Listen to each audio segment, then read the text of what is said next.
re pa ma pa da pa re sa re dha sa re dha sa re dha sa.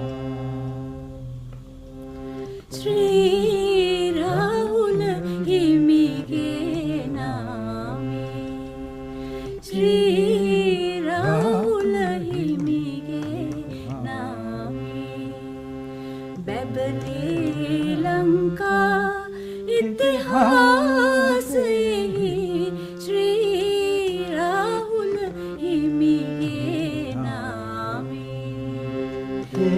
Rahul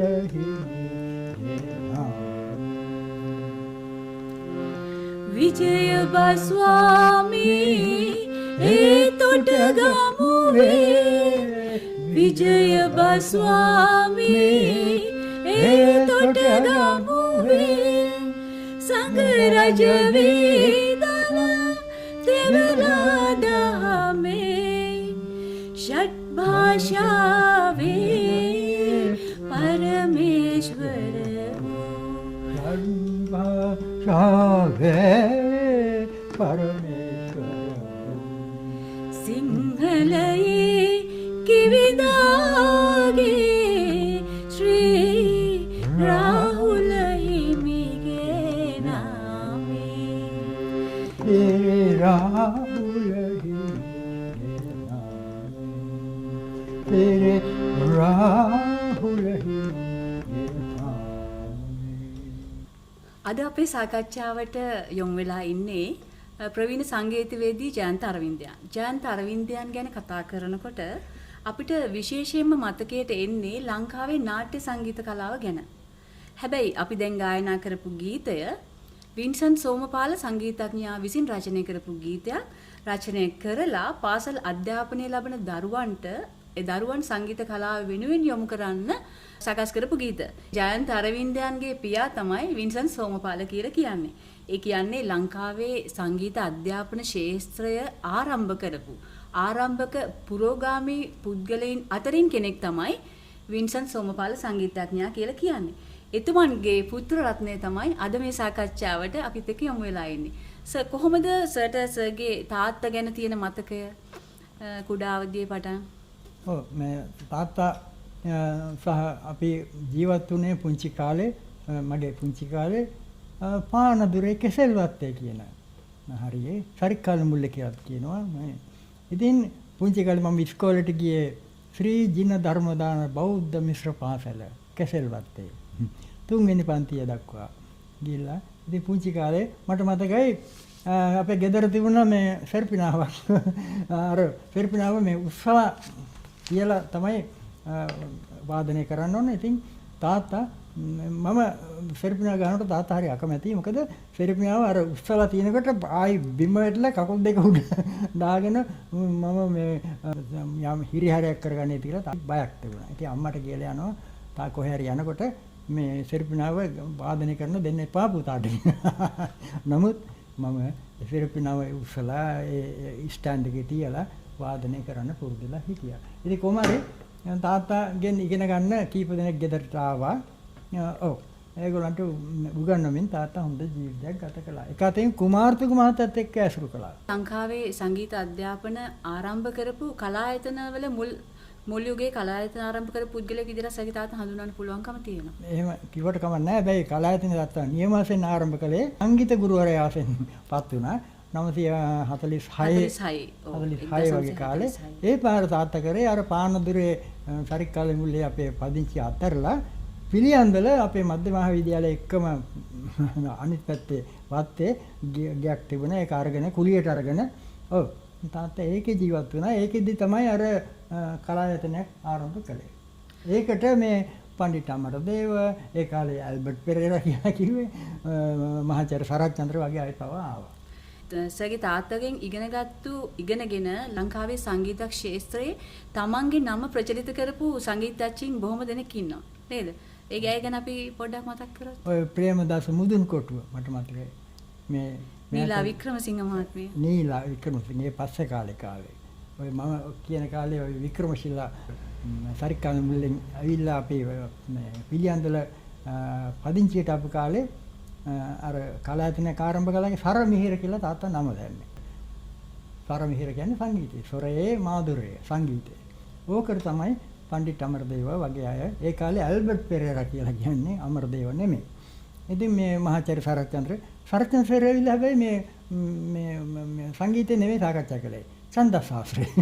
මොකද තාත්තා ප්‍රසිද්ධ වෙලා හිටියා ඡන්දස් ශාස්ත්‍රයට.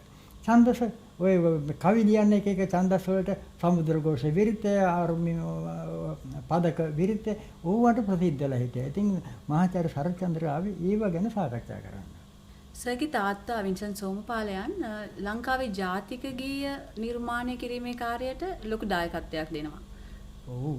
ওই කාලේ 49 විතර කාලේ මට මතකයි පුංචි කාලේ මේ තරංගයක් තිබ්බා කොළඹ. ඔව්.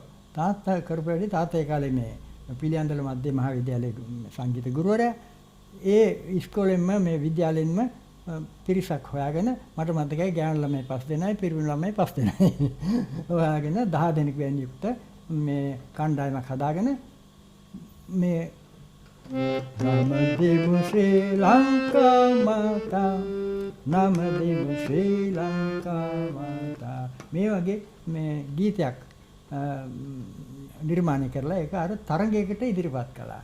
ඒ තරංගය නම් හැබැයි මේ ගීතේ තේරුනේ නැහැ. ඒ තරංගෙන් තේරුනේ ලයනල් එදිරිසිංහ මහත්තයාගේ වෙන ගීයක්. ශ්‍රී ලංකා මාතා පාලයස මහිමා ජය ජය ශ්‍රී ලංකා මේ වගේ ගීයක් තේරුනේ. පස්සේ දෙකම නැතුව නමෝ නමෝ මාතා කියන ගීය පස්සේ තේරුණා.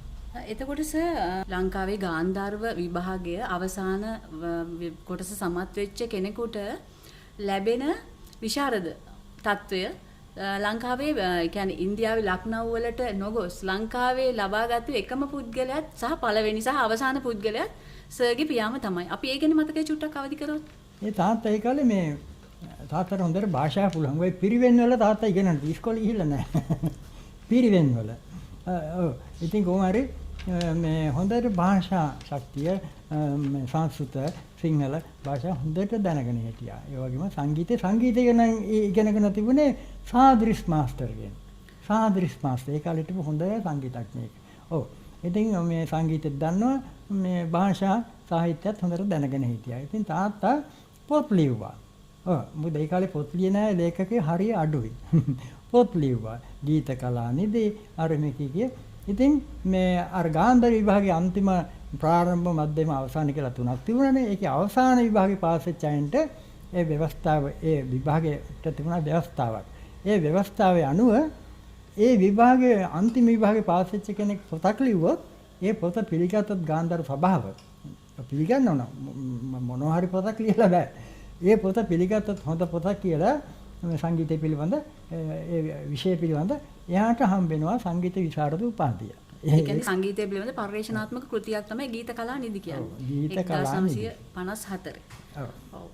එතනින් පස්සේද සර් ලයනල් එදිරිසිංහ සංගීතඥයාගේ හමුවීම වෙන්නේ. ඔව් ඒ කාලේ තාත්තා මේ ගේ ප්‍රසිද්ධිය සඳහා මේ ওই කාලේ ඇවිල්ලා හිටියා මේ ලයනල් එදිරිසිංහ මහත්තයා ඉන්දියාවේ ඉඳලා. මම හිතේ 51 52 ওই කාලේ ඇවිල්ලා හිටියේ.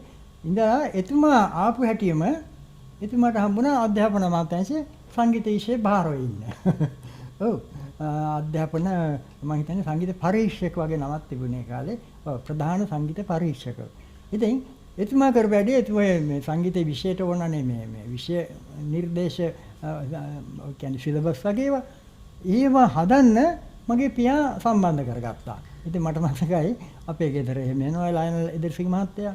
ඔව් තාපේ තාත්තා එක්කන් ගිහිල්ලා විෂය නිර්දේශ මගේ පියාගේ අර භාෂා ඥානය එක්ක සංගීත ඥානයත් එකතු කරගෙන විෂය නිර්දේශය හදුවා ගාන්ධාර විභාගයේ වයි මේ ඉස්කෝල වලට සංගීත විෂයක් වෙලා තිබිච්ච නිසා පාසල් වලට මේ O level A level ඒ කාලේ කිව්වේ SSC කියලා O level වලට. ඔව් ඒ level වලට කිව්වේ HSC. වින්සන් සෝමපාල සංගීතඥයාගේ ජීවිතයේ සම්දිස්ථානයක් බවට පත් වෙනවා. ග්‍රැමෆෝන් ගීත සමග ගුවන් විදුලියේ සම්බන්ධය. ඒක මම දන්න විදිහට ලයනල් එදිරිසිංහ සංගීතඥයාගේ මැදිහත් වීමත් එක්ක තමයි මේ අවස්ථාව වින්සන් සෝමපාලයන්ට උදා වෙන්නේ. ඉතින් ඒකත් එක්කම අදටත් ලංකාවේ ජනප්‍රිය ග්‍රැමෆෝන් ගීත ගණනාවක්ම තියෙනවා වින්සන් සෝමපාලයන් විසින් රචනා කරන ලද. ඉතින් අපි ඒ ගීතයක් ගායනා කළ බලමුද සර්? ඔව් තාත්තා හැදුවා මේ ශ්‍රී රාහුල හිමිගේ නාමයෙන් මම කියන ඒ ටියුන් එක ඉන්දියන් ටියුන් එකක්. ඒකට වචන දාලා තාත්තා තමයි නිර්මාණය කළේ ශ්‍රී රාහුල හිමිගේ නාමයෙන්.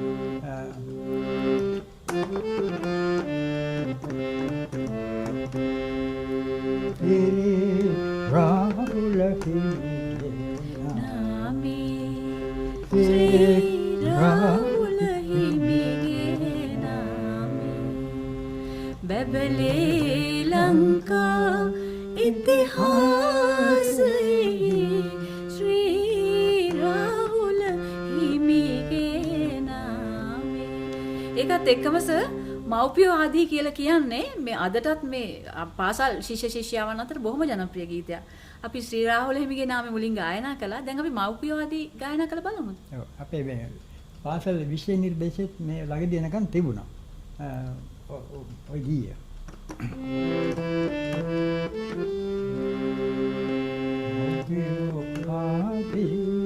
සුඳුරු තමාගේ කුල දෙටුවන් සෑමා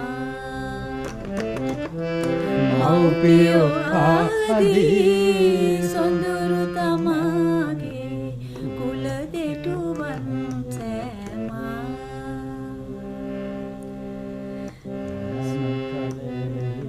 නමද ප්‍රේමෙනි සෑම කලෙහි නුමද ප්‍රේමෙනි ගෞරවයෙන් පිදුමා යුතුවේ කුල දෙටුවන් සෑමා කුල දෙටුවන් සෑමා ආදී සොඳුරු තමාගේ කුල දෙටුවන් සෑමා ආයුෂ වර්ණා සැප බල ප්‍රඥා ආයුෂ වර්ණ සැප බල ප්‍රඥා යන මේ අගනා පින් පලනේකා යන්න මේ අගනා පින්පලේකා ගෙන දේ සංකානේ මෙලොවේ ගෙන දේ සංකානේ මෙලොවේ ගෞරවයෙන් පිදුමා කුල දෙටුවන් සෑමා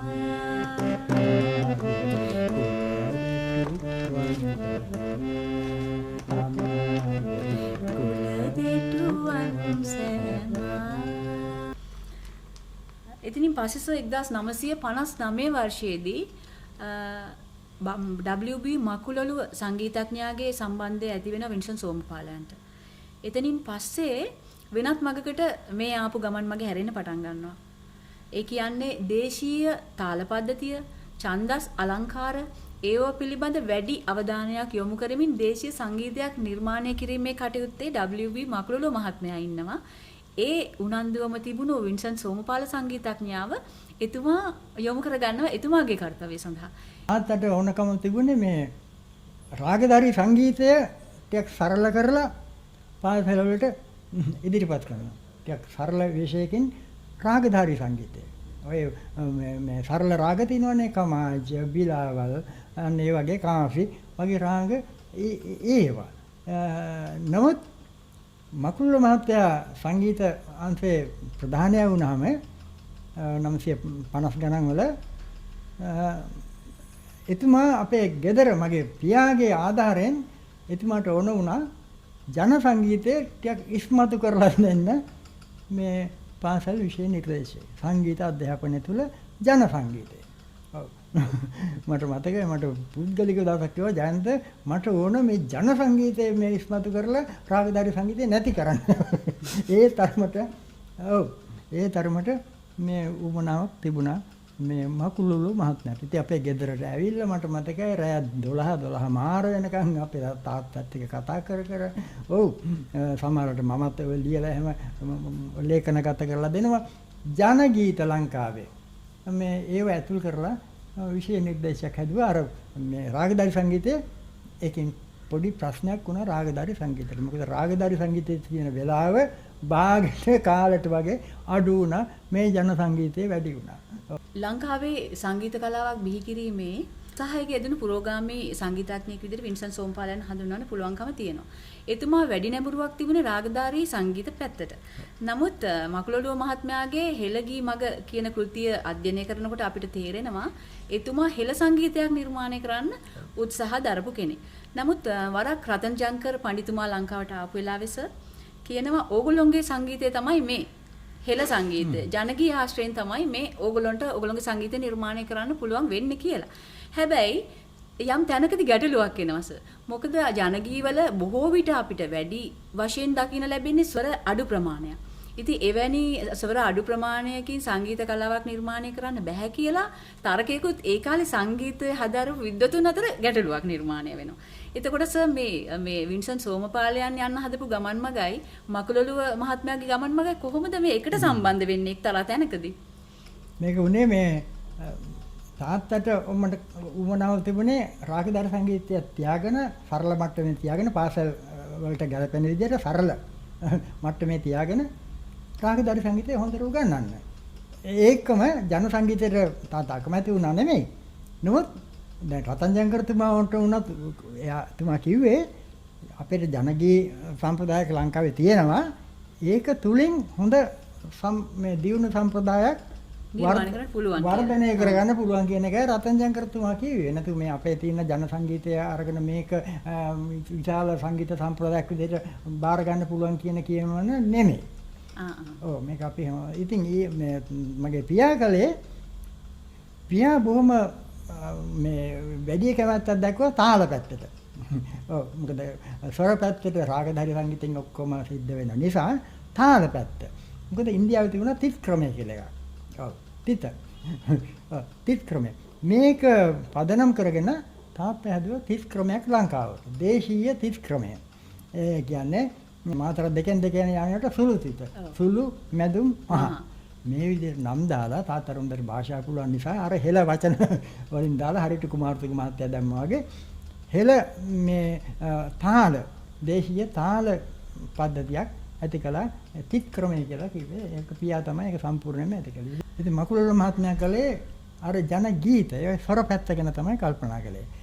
ඔව් අර අපේ තිබිච්ච ජන ගීතම පාසල් වලට ඇතුල් කරන්න හැදුවා. ඔව් ඉතින් මේ තාත්තා හැබැයි බැලුවා අපිට මේ තාල පැත්තෙන් ඉදිරියට යන්න පුළුවන් ක්‍රමයක් තියෙනවද කියලා බලනකොට තාත්තට මතක් වෙනුණා මේ අපේ මේ කෝට්ටේ ගම්පල වගේ කාලවල අතීතයේ තිබුණ වන්නම් ප්‍රශස්ති වන්නම් මේවා තිත් ක්‍රමයක් තිබුණා ඒවයි. හැබැයි ඒවයි තිබුණේ අඩුතිත අන්න ඒ වගේ වෙන නම් තිබුණේ. ඒ නම් වල එච්චර මේ අර්ථයක් නැහැ. අඩුතිත තාලතිත කී තිබුණේ.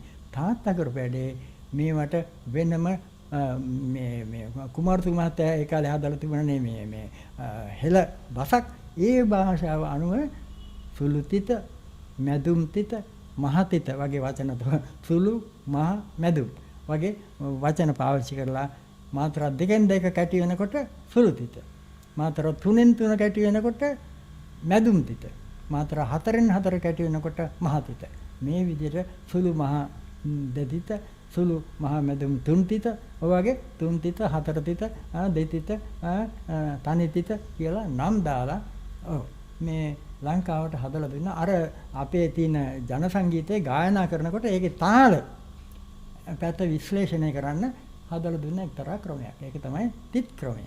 තාත්තා තමයි ඒක සම්පූර්ණයෙන්ම හැදුවේ. මේ වගේ ඊටාම අර්ථාන්විතව නිර්මාණය කළේ අපේ තියෙන අර ප්‍රශස්ති වන්නම් වල තිබිච්ච තිත් ක්‍රමය ආකට කරලා ඒක යන්තමට ඒක පදනම කරගෙන ඊටාම අර්ථවත් විදිහට තර්කානුකූල විදිහට ඒ වචනවල අර්ථය ප්‍රකාශන වෙන විදිහට තිත් ක්‍රමය නිර්මාණය කළා.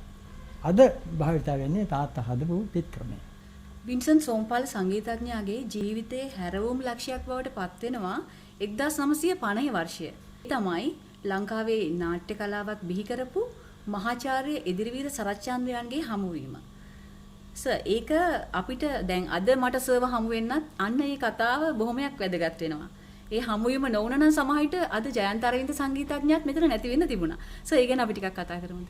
මට මතකයි මහාචාර්ය සරච්චන්ද්‍ර ආපු පළවෙනි දවසත් වගේත් මතකයි මට.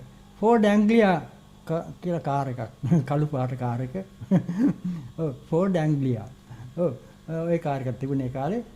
ඉතින් ෆෙර් ওই කාර් එකේ තමයි එන්නේ. ඇවිල්ලා මුලින්ම ආපු දවස් කීපයක් මට මතකයි.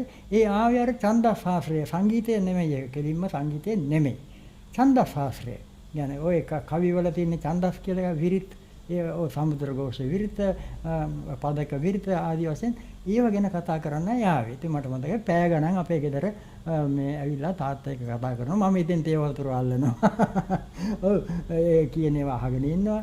ඉතින් එක දවසක් මට මතකයි තාත්තා කිව්වා පුතා මේ සර්ට ඇහෙන්න මේ සර් නේ තාත්තා කියන්නේ ડોක්ටර් කියලා. මේ ડોක්ටර්ට ඇහෙන්න පොඩ වයලින් එක ගහලා පෙන්නන්න. ඉතින් මම වයලින් එක අරගෙන මට ඒ කාලේ වයලින් එක තරමකට වාදනය කරන්න පුළුවන්. ග ප ධ නේ සා සා පරි සා නේ ද ප මග මරි ග ප ධ මේ වගේ මේ වාදනයක් කරලා වෙන්නවා. මහාචාර්ය සරච්චන්ද්‍රට කියවුණ එකපාරටම පුතාට හොඳට පුළුවන් නේ. අනේ මට තාම මතකයි මහාචාර්ය සරච්චන්ද්‍රේ කටහඬ. ඉතින් එහෙම කියලා විතරක් නෙමෙයි. එතුමා මාවයි මේ කියන්නේ පියාවයි අපි දෙන්නම එක්කගෙන ගිහලා එතුමගේ කාර් එකෙන් ෆෝඩ් ඇන්ග්ලියා කාර් එකෙන් එක්කගෙන ගිහලා තිඹිරිගස්සයි කාලේ එතුමා පදිංචිලා හිටියේ. ගෙදෙට්ටත් ගිහලා ගෙදරට ඒ දීලා අපටත් ඒ දීලා එහෙම ගුවන් විදුලියට එක්කගෙන යනවා. ගුවන් විදුලියට එක්කගෙන ඉල්ලා මමත් එක්ක එකතු වෙලා තාත්තත් එක්ක එකතු වෙලා සංගීත රාගධාරී සංගීතය ගැන පොඩි රසාස්වාදන වැඩසටහන මම හිතේ 10කට වැඩියෙන් කළා. ඉතින් ඒ වෙලාවේ තාත්තා ඒ රාග ගැන විස්තර කරනවා. ඒ වෙලාවේ වාදී සංවාදී ආරෝහණ අවරෝහණ වගේ විස්තර මට කියනවා අන්තිමට විනාඩි 7ක් මට හොඳට මතකයි. හැම වැඩසටහන එකේම විනාඩි 7ක් මට දෙනවා. ඒකෙන් අර රාගයට අදාළ ගැත් එකක්. ඒවට කියන්නේ ගැත් කියලා වාදිතයක්. මම හැම රාගයටම අදාළව මේ විනාඩි 7ක් වාදනයක් ඉදිරිපත් කරන්න ඕන මම. මේ වගේ මේ වැඩසටහන් 10කට වැඩියෙන් කළා වගේ මට හොඳට මතකයි. පෙරදිග මතවාදයක් තියෙනවා. මිනිස්සේ කලාකරුවෙක් වෙලා එක් ආත්මයක උපදිනවා නම් ඒ පෙරපින් ඔක්කොම එකතු කරලා එන භවයේදී එන තත්වයක් කියලා. ඉතින් මම ජයන්ත අරවින්දයන් පිළිබඳ රචනා කරපු කෘතිවලත් මම ඒ බව සඳහන් කරලා තියෙනවා. ජයන්ත අරවින්දයන් මේ ආත්මේ මේ තරම් ලොකු කලාකාරයෙක් වෙලා ඉපදුනේ පෙරපින් මහිමෙන් කියලා. ඉතින් වින්සන් සෝමපාලයන් එතුමාගේ පියා විදියට ලංකාවේ බොහෝ ශාස්ත්‍ර ඒ කියන්නේ සංගීත කලාවේ විවිධ පැතිකඩ ස්පර්ශ කරමින් සංගීත කලාව විතරක් නෙමෙයි සංගීත කලාව තුලින් යහපත් සමාජයක් ගොඩනගන්න වින්සන් සෝමපාල සංගීතඥයා ඒ යම්කිසි අරමුණක් ඇතිව යමක් කළා නම් සංගීත ක්ෂේත්‍රයේ මමත් එයි ඵල ලැබපු එක් දරුවෙක් සර්. මොකද මගේ පාසලෙත් මට සංගීත අධ්‍යාපනය ලබන අවස්ථාවක් නොලපු අවස්ථාවක සෞන්දර්ය සම්පත් මධ්‍යස්ථාන පිහිටුවල තිබුණා. එතකොට ඒ සංගීත සම්පත් මධ්‍යස්ථානය නිසා තමයි මට අවස්ථාව ලැබෙන්නේ සංගීතය ඉගෙන ගන්න. එතකොට මම ඉගෙන ගන්නේ මේ වින්සන් සෝමපාලයන් දරුවන් වෙනුවෙන් සකස් කරපු ගීත කොටස්. ඒ තුලින් තමයි මම සංගීත අධ්‍යාපන ශාස්ත්‍රයට පිවිසෙන්න පටන් ගන්න සහ ආසාවක් ඇති වෙන්නේ. මම අදත් සංගීතය හදාරනවා. ඒ වගේම එතුමාගේ පුත්‍ර රත්නයගෙන් නැවත ඉගෙන ගන්න මට අවස්ථාවකුත් ලැබෙනවා. ඒකත් ලොකු භාග්යක් කියලා හිතනවා. තාත්තා හරියට මේ පාසල් වලට අවශ්‍ය උපදේශ ගීත පුදුමාකාර විදිහට මේ නිර්මාණය නිෂ්පාදනය කළා. හොඳ තනු හොයාගෙන ඒවට හොඳට මේ වචන එකතු කළා. මේ භාෂාව ඒ ඔක්කොම හොඳට දන්න කෙනෙක් තාත්තා. ඉතින් මේ එකතු කරලා තාත්තා මේ හැදුවා නිර්මාණය කළා. මම හිතේ 20ක් 25ක් විතර වෙන කියන්න පුළුවන්. මේ පාසල් වල 6 7 8 9 10 ඇඩ්වාන්ස් ලෙවල් වගේ ඕන තරම් මේ ඉස්සරහට පාවිච්චි කරන්න පුළුවන් ගීත සංඛ්‍යාවක්. එක ගීතයක් මම පොඩි උදාහරණයකට කියන්න කැමතියි.